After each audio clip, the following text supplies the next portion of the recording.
Shell has pulled some truly disgusting greenwashing campaigns over the years. Recently, they teamed up with the beloved science educator Carrie Byron from Mythbusters to show how super mega awesome their oil drilling platforms are. So when Shell said, "Come on out, check out how deep water energy works," I said, sign me up. Redefining how Shell captures the oil and gas that powers our lives. Nothing like giving your face away for a company that has systematically undermined climate action policies for over 60 years. We really wonder what the number on that paycheck was. But somehow, this isn't even close to being Shell's most disgusting marketing campaign. Over the last years, Shell started to offer its clients in the UK, the Netherlands, Canada, Germany, Switzerland and other countries the option to get climate-neutral gas. Save the planet for 3 cents on a liter of fuel. Well, that instinctively sounds quite ridiculous, but we had to know. Is Shell going green? Can we save the world by protecting forests? Will 3 cents per liter of fuel be enough for said world saving? What's really behind these calculations? Over the past few months, we took a deep dive into the world of carbon offsets. And it's such an unbelievable mess. Manipulated numbers, massive shadowy investment funds, burning rainforests, disempowered indigenous communities, and countless false promises. Buckle up, it's about to get utterly absurd.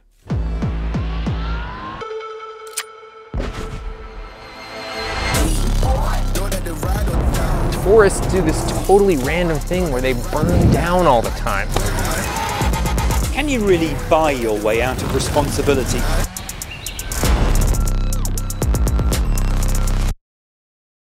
Researching carbon credits and animating our findings for you guys took us hundreds of hours. We are very grateful that the truly amazing platform Brilliant is supporting us. With Brilliant, you can learn new skills across a wide variety of subjects, including science and engineering. It lets you explore all these fields without ever feeling bored or overwhelmed. You can customize the content and work through the exercises and problems at your own pace. Take a quick quiz when you sign up and you'll get content matching your personal skill level and interests. Chances are this video was recommended to you by an algorithm. The new Brilliant course, How Technology Works, lets you understand the inner workings of such recommendation engines, but also how passwords work, GPS and many other things we use every day. To try everything Brilliant has to offer, free for a full 30 days, visit brilliant.org/fern or click on the link in the description. The first 200 of you will get 20% off Brilliant's annual premium subscription. Brilliant also has a mobile app. That means you can learn about math and science anywhere. It's fun and super satisfying to solve the many logic problems and puzzles. Feel free to give it a try. The basic idea behind Shell's carbon offset is this. You fill up your gas tank at Shell, which is bad for the climate. The oil needs to be extracted from the ground, then it's processed in a refinery and transported to your nearby Shell gas station. All of this generates emissions. And of course, there's also the combustion of the fuel in your car and the resulting emissions. So in several countries across the globe, you can simply spend an extra 2 to 3 cents per liter to offset your own emissions. And Shell chips in an unspecified amount of money for the rest. This money will then be used, for example, for the protection of primary forests. If Shell didn't protect these forests with that money, they claim that these trees would be cut down, which in turn would release CO2. And this potentially released CO2 that is now not being emitted, thanks to Shell, earns the oil company credits. These are also known as carbon credits. 1 credit equals 1 ton of saved CO2. These credits from preventing deforestation are then offset against the actual CO2 emissions produced through the production and consumption of the gasoline. This is how Shell wants to make their fuel carbon neutral. The framework for these genius offset calculations often revolves around REDD+. REDD stands for Reduce Emissions from Deforestation and Forest Degradation. It's a United Nations initiative that initially sounds great. The idea is that by selling carbon credits, more money will go into forest conservation. Many countries participate in this initiative, aiming to protect and revive their forests. However, there are also numerous REDD projects run by private companies. This includes 2 forest conservation projects prominently featured by Shell in their own carbon offset campaign. The first is the Cordillera Azul project in Peru, and the second is the Katingan project in Indonesia. But first, let's take a small detour. Companies like Shell often don't buy their carbon credits directly from forest conservation projects. This is where a number of peculiar middlemen come into play.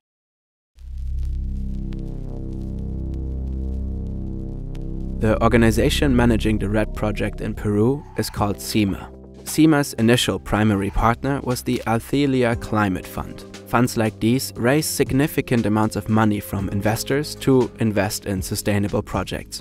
In 2014, Althelia received 8 million carbon credits from CIMA for an $8.5 million investment in the project. At that time, the Althelia Fund was indirectly based in Luxembourg, which meant it paid almost no taxes, as revealed in an investigation by Recommon. The fund received money from various sources, including the European Investment Bank, the pension fund of the Swedish Church, and the US Agency for International Development.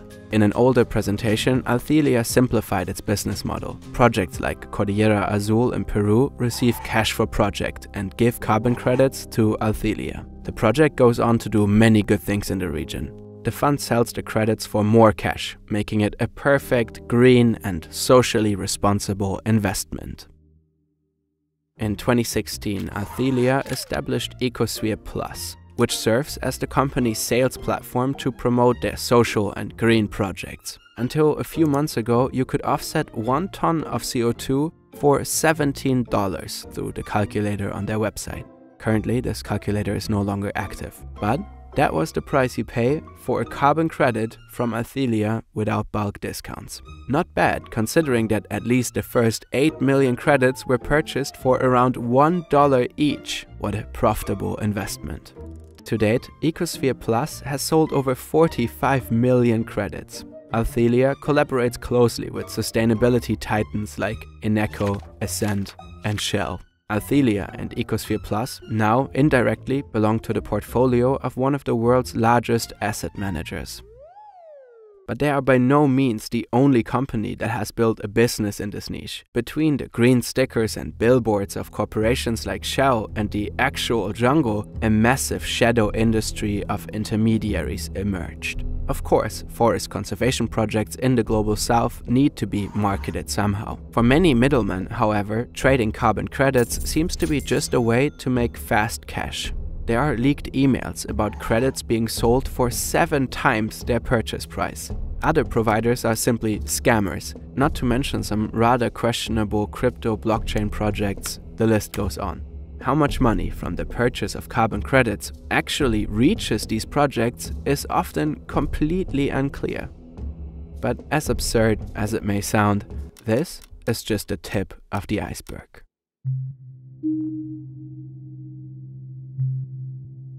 Let's jump back to the Cordillera Azul project in Peru. The forest conservation area spans 13,500 square kilometers, which is about the size of Northern Ireland.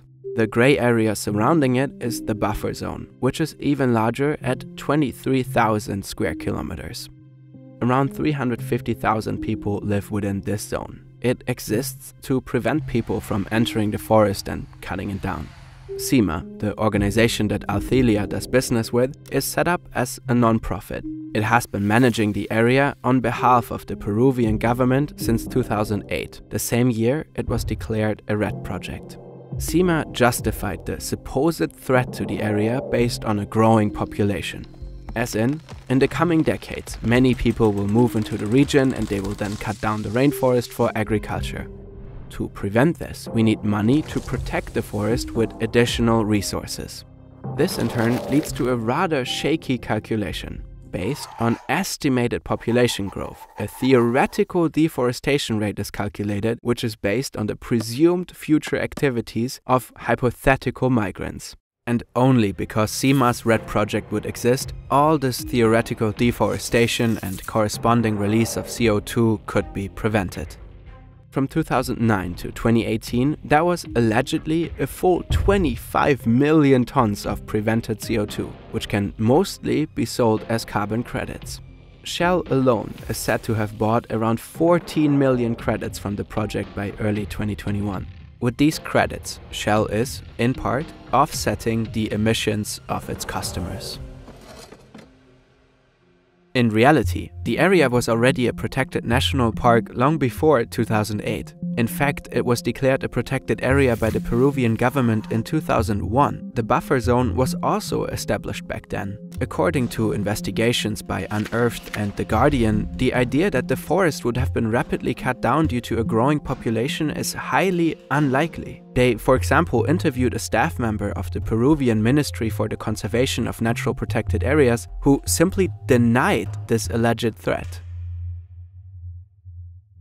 Long before all of this, the rainforest was the home of at least 29 indigenous communities. These people don't cut down the forest on a large scale. They've been protecting it for generations. In countries like Peru, land ownership is often poorly regulated. Indigenous communities often don't have the necessary papers to officially claim areas for themselves. Globally, they only own 1/5 of the land on which they have always lived. According to these indigenous communities, when the park was created and the RED project was launched, their territories were simply ignored. They neither helped plan the conservation project nor agreed to trade carbon credits. In their words, "We live here in the Peruvian Amazon, where there is a new boom, a new fever, just like for rubber and oil, but this time for carbon and red." In 2020, these communities filed a lawsuit against the Peruvian state and the national park. They also submitted a petition to the United Nations. In a statement, they openly criticize companies like Shell and Total, which have purchased credits from the RED project. They strongly oppose the carbon credit trade with these polluting companies. Shell claimed on its own website that through the Cordillera Azul project they are supporting 30 indigenous communities. In fact, the company even said it had dedicated in-house specialists responsible for relationships with indigenous communities. Kinda weird. SEMA told us they had always worked together with indigenous and local communities in a collaborative and respectful manner. The organization confirmed that nearly 90% of all carbon credits from their project were sold to Shell and Total. The methods used to calculate the credits have been independently verified. SEMA stresses that all the money generated was reinvested into the project. Let's move on to the Katingan project in Indonesia, which is also prominently featured on Shell's website. This is a private red forest conservation project on the island of Borneo. Several companies and a non-profit organization are involved. The main person responsible is a former investment banker. The project has been running since 2010. It supposedly protects an impressive 1,500 square kilometers of peat swamp forest, preventing hundreds of millions of tons of CO2 from entering the atmosphere. It generates an average of 7.5 million carbon credits per year. That's as much as taking 2 million cars off the road each year. Katingan is a red poster child project. Greenpeace Germany took a closer look at it and published an outstanding investigation. In this case, the theoretical threat to the area was calculated using several reference areas. The project essentially points to these other regions and says, look how bad deforestation is there. It will be just as bad here unless we prevent it. Im Fall des Katingan-Projektes zum Beispiel bezieht man sich da auf Regionen, in denen es tatsächlich eine starke Papierholzindustrie gibt, mit entsprechender Infrastruktur, die es aber in der Nähe des Projektgebietes gar nicht gibt. This is Benjamin Gehrs from Greenpeace. 5 of the 7 reference areas are over 1,000 kilometers away from the actual project area on a completely different Indonesian island. Das heißt, es ist nicht wirklich vergleichbar, wird aber in diesem Fall als Vergleich benutzt, um zu sagen, das droht uns hier auch. Moreover, the pulpwood plantations in those regions are on normal soil. In Katingan, they would have to drain the peat swamp areas first, which wouldn't be worthwhile because it's too expensive. To this day, there are virtually no such plantations in the entire region. You will find many palm oil plantations and associated deforestation in the region. But the project area and large parts of the region were already declared protected areas in 2011 by the former Indonesian president. Plantations of any kind are prohibited here. Nevertheless, the project claimed on its website that the entire area was threatened by the pulpwood industry. And based on this highly questionable assumption, the RED project sells millions of carbon credits, for example to Shell and for a long time to Volkswagen.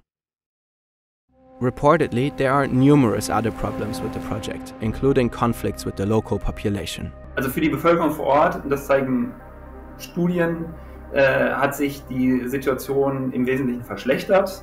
Permian Global, one of the operators of the Cutting Down project, calls the Greenpeace investigation incorrect and unbalanced. In an analysis of the Greenpeace report, Permian Global, however, once again leaves out significant discrepancies related to pulpwood plantations and government regulations. Crucial points are quickly brushed aside. You can find more details on this in our sources. According to Permian Global, carbon credits should only be used by companies that also pursue ambitious, scientifically based strategies to reduce their emissions. According to this logic, Shell would also belong to that category since credits are sold to them. Indirectly calling that company an ambitious fighter for our climate is pretty wild. Now, one might think, okay, these two red projects are exceptions. Shell just happens to get carbon credits from two bad actors. Unfortunately, that's not the case. To start, a major study showed that 40 selected RED projects could substantially reduce deforestation and degradation in their areas. On the other hand, researchers in a 2020 study took a closer look at 12 other RED projects in the Brazilian Amazon. They found no significant evidence that these RED projects had reduced forest loss. A study from 2014 found that 108 out of 410 analyzed RED projects were partially protected areas already. Norway is one of the largest buyers of carbon credits. In 2018, the country assessed the risk of its investments. The overall RED concept performed poorly. Weak implementations, inadequate oversight, shaky models. There's a lot of other criticism of various specific RED projects. This includes German investigations into an afforestation project in Uruguay that is in reality a timber plantation, supported by companies like Aldi. There's also this article about forests in the US that were already under solid nature protection before the projects began. Another story highlights exploitative contracts in the Congo. Now, you might be wondering who actually monitors all these projects. Most private RED projects are certified by both VCS and CCBS. Both are meant to demonstrate that the forest and biodiversity are protected and the project is beneficial for the local people. Both certificates come from Verra, a non-profit organization founded in 2007. Verra is the largest issuer of carbon credits and has certified over 1 billion credits to date. That's more than Germany's annual emissions. The organization responds quite critically when their methods are criticized. In the past, they've published harsh statements regarding articles from The Guardian and Unearthed, ProPublica, German Public Broadcasting, NPR, and Last Week Tonight. The general tone is that these journalists simply don't understand Verra's methods. They supposedly ignore important connections and even harm forest conservation with their reporting. But without acknowledging the criticism, Verra has fundamentally changed its basis for calculating carbon credits from RED projects in recent years. The reference areas where significant cheating can happen are completely eliminated and replaced by a different system. All VCS certified projects must adapt accordingly. 10 months ago, The Guardian, the German newspaper Zeit, and the non-profit Source Material dropped the most brutal reporting on Verra's work yet. According to two major studies, 90% of Verra's rainforest carbon credits might not represent real emission reductions. In Zeit's words, they are nothing more than a heap of junk. Verra, in their usual fashion, criticizes the reporting harshly. Okay, but for the fun of it, let's just entertain the following thought for a minute. All of Shell's carbon credits are entirely legitimate, and these RED projects did in fact save all that CO2. Can 3 cents per liter of fuel compensate for the emissions generated? Burning 1 liter of gasoline releases about 2.3 kilograms of CO2. That means we could offset 1 ton of CO2 for less than $15. That number is plain absurd. Serious scientific calculations put the cost of a ton of CO2 for society at about $220. That's 15 times what you pay at the gas pump at Shell. And then you'd have to trust the company to offset the extraction, production, and transportation of the fuel. They claim they do that, but how the company calculates these massive remaining emissions and how much they pay for them is entirely unclear. Forests alone cannot save our climate. Trees don't just store CO2, they release it when they die. Large parts of global forests are threatened by climate change. For example, the area of the project in Peru is becoming increasingly dry. The forest there could change in such a way that it permanently stores way less CO2. Additionally, there are more and more forest fires due to extended dry periods. The bitter irony of these offset forest conservation projects is that they justify further greenhouse gas emissions, which in turn makes the survival of the same forests ever more unlikely. Forests in the global south urgently need protection, and areas need to be reforested. This requires massive support from industrialized nations, but according to numerous experts, this support should not be tied to carbon credits. The vast majority of global greenhouse gases comes from the energy sector. Swiftly transitioning from fossil fuels to renewable energy is by far the most important measure in the fight against climate change. Green rainforest stickers at gas pumps or bold claims on billboards can quickly divert attention. But wait, maybe that's exactly... It would be great if they were as green as they claimed. Everyone would love that. This is Faye. She works at Influence Map, an independent think tank that analyzes lobbying and climate policy. In Faye's view, Shell's offset campaign at its gas stations is simply a distraction. They're using key buzzwords that you know to be good, things like carbon neutral and net zero.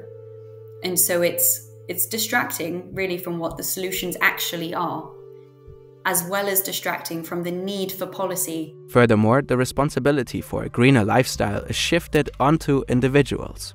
It's like saying, better fill up your tank in a climate-neutral way because your personal carbon footprint is so high. This is not on individuals to try figure out on their own or just solve. We really need the climate policy to enable an environment where you can make positive choices. The personal carbon footprint was popularized by the oil company BP to shift responsibility to individuals instead of focusing on the large-scale solution, which is the same since decades. Their core business must end ASAP. Shell's campaign clearly demonstrates how challenging it often is to address climate change on an individual basis. It promises a lot to the customer, but no one can verify if the promises on those green stickers are really true, unless you're a couple of odd YouTubers with nothing better to do. Wouldn't it make more sense to regulate claims such as climate neutral in a clear manner? You know, something like, okay, you can't make this claim because technically it's not accurate. In the Netherlands, it was determined that Shell's marketing claim was misleading and subsequently banned. Even Vera, in response to our inquiry, states that carbon credits should not be freely used to imply climate neutrality. Publicly, Shell supports climate projects and the expansion of renewable energy. Meanwhile, the company has funded lobby groups that torpedoed the transition to green energy for decades. All the while, Shell's top executives have known about the existence of man-made global warming since the late 1950s. Good to keep that in mind when current emissions are labeled as unavoidable on Shell's website. In 2021, Shell put only 1.5% of its total budget into renewable energy. By 2030, they plan to invest $2 to $3 billion per year in renewable energy and energy solutions. At the same time, the company plans to spend around $12 billion for exploring and producing more oil and gas. Shell is not alone in this. A major study examined the green promises of oil companies. And surprise, in almost all cases, the promises do not align with actual investments. Shell and the fossil fuel industry at large will remain extremely dependent on digging stuff out of the ground for the foreseeable future. A rapid and determined transformation of the energy system would not be so great for them. That's what they're scared of because that's what's going to end their business. We asked Shell for comment. We have not received a response. But criticism of the carbon credit business seems to have had an effect. In October 2023, Shell CEO Val Savan announced that the company has given up their targets for carbon offsets. Instead of investing around $100 million a year on offsets and using the CO2 compensation credits, Shell plans to continue to drive the Nature-Based Solutions organization. Shell's campaign is just one manifestation of an incredibly concerning trend. The market for voluntary carbon credits is exploding. It has reached a value of about $2 billion in 2021. It is estimated that it will reach 50 billion by 2030. Numerous major corporations are under immense pressure to appear green. For many, carbon credits are a way to fulfill their grand net zero promises. At Total, we are contributing to the energy transition. Apple is going carbon neutral. Our ambition is to be a net zero emissions energy business. Yes, zero. On the other side, there are plenty of initiatives and NGOs in developing countries in need of funding. And in the middle lies a vast pool of intermediaries and auditors. All these stakeholders have an interest in issuing as many credits as possible. Companies ultimately want to offset as many emissions as possible at the lowest cost. Private intermediaries want to sell as many credits as possible and make a profit. Projects want to appear as attractive as possible to investors, hence preventing as many alleged emissions as possible. All of this makes red projects so tempting, an incredible number of carbon credits for very little money. At the same time, in many cases, they are just not credible. And according to many experts, they are based on a fundamental misconception about offsetting emissions through forests. Red ultimately shifts the pressure in the wrong direction. It is incredibly easy for Shell to give a few $1 million to Ecosphere Plus for carbon credits. It is equally easy for Ecosphere Plus and other intermediaries to present themselves and these credits as legit and presumably make enormous profits. Conversely, it is incredibly difficult to protect a rainforest in the global south and involve local communities. It's absurd that the carbon offset of a massive oil corporation is expected to be achieved through the work of organizations like CIMA in Peru. Again, it is essential to protect these forests, and forest conservation projects are a good thing. They need to be supported with substantial funding from industrialized nations. But the system cannot rely on providing conglomerates like Shell with the ammunition for blatant distortions without fundamentally changing their destructive business model.